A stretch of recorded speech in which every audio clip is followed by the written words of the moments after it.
هی دایی جان خدا بیامرزتت. گلی گم کرده ام. واقعا آدم گلی بود.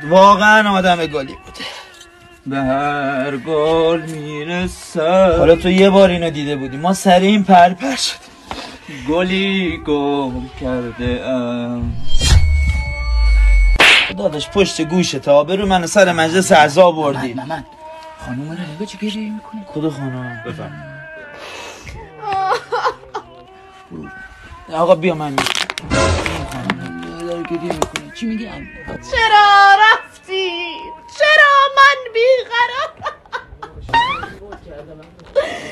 دیگر بعد تو من شوهر ندارم. اوه بنده خدا فکر کنم شوهرش فوت کرده. بریم تسلیت بگیم. نه بابا سر مجلس مردم دارن نگاه میکنن سه.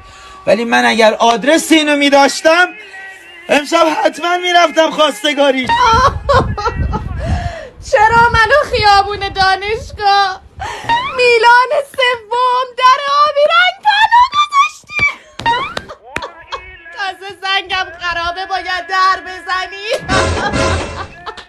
من لا من یقرأ الفاتحه. الله